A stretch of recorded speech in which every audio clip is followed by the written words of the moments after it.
এটি সুস্থ আছে, এটি বাইর করে চালু করে এবার জানলা মাল্লা ছুড়াইয়া এটি বাইর করছি, বাইর করে 14 জন পাইছি আমরা লাশ এই জায়গায়। আর যদি অসুস্থ ছিল, আহত ছিল, অগো মেডিকেলে পাঠাইছি।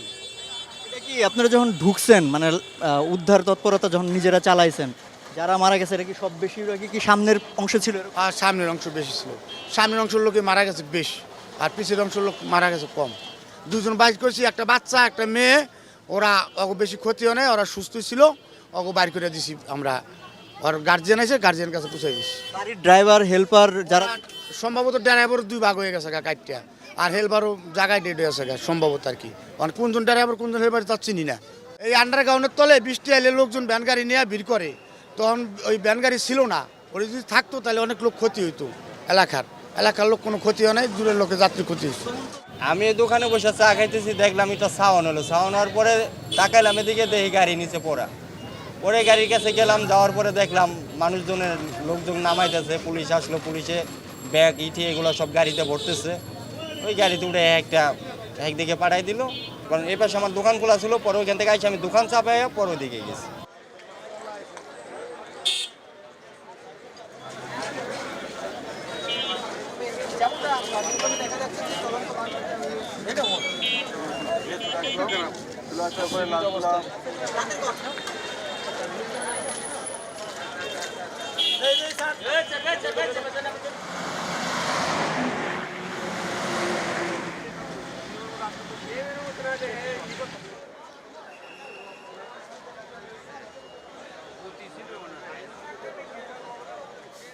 আনুমানিক ভোর 4:30টায় খুলনা থেকে গাড়িটা ছেড়েছে, এমাদ পরিবহনের গাড়িটা। এতে 43 জন যাত্রী ছিলেন, যেটা আমাদের কাছে লিস্ট আছে, আর ড্রাইভার হেল্পার ছিলেন। তো আমরা তাৎক্ষণিকভাবে 17 জন মারা গিয়েছে, আর এইমাত্র আমরা খবর পেলাম ঢাকা মেডিকেল আরও 2 জন মারা গিয়েছে, তাহলে 19 জন হলো। বাকি যারা আহত আছেন তারা আশেপাশে হাসপাতালে আমরা নিয়ে গিয়েছি, ওখানে চিকিৎসা চলছে।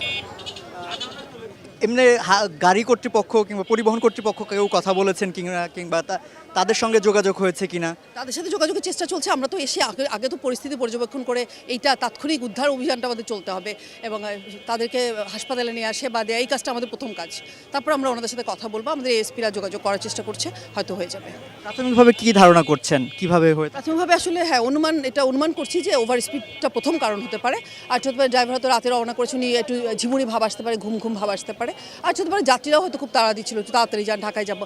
আমরা ধরে নিচ্ছি আজকে অফিস ডে, হয়তো ঢাকায় তাড়াতাড়ি পৌঁছে, হয়তো অনেকে অফিস করবে। এটা পুরোটাই অনুমান নির্ভর, তদন্তে পুরোটা বের হয়ে আসবে, তখন আমরা পুরোটা এক্স্যাক্টলি বলতে পারবো।